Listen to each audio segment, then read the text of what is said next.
A.B. Stoddard's with us now, constructive ambiguity. He had a little bit of something for everybody. Yeah, it was grab bag, and what you saw today at the American Legion was sort of a more inclusive and optimistic tone about putting America and Americans first and treating everyone with compassion and dignity. Last night, a more fiery and firm tone, even though it is true what John points out, he retreated.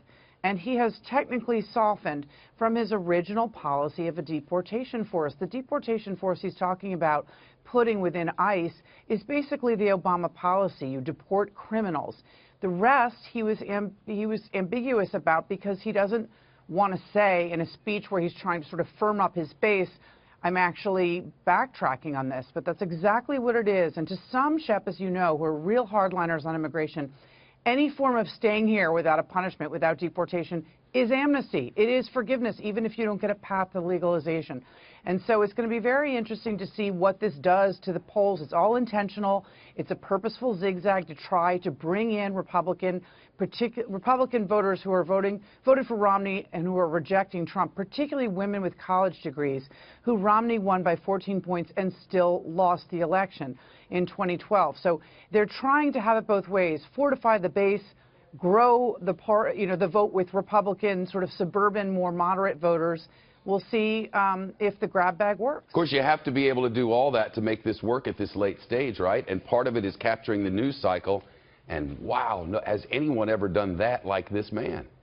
Right, but I mean, Shep, we know Trump loves to dominate the news cycle. Hillary Clinton had one of the worst weeks she's had on the campaign trail in a year and a half last week. And what we saw was Donald Trump twisting around and flip-flopping all around, talking about hardening and softening on an immigration policy. When he entered the race a year ago as a hardliner on immigration, why 70 days out wouldn't we know his immigration policy? In the end, he shifted it slightly, but he consumed 2 weeks of media time looking like a flip-flopper.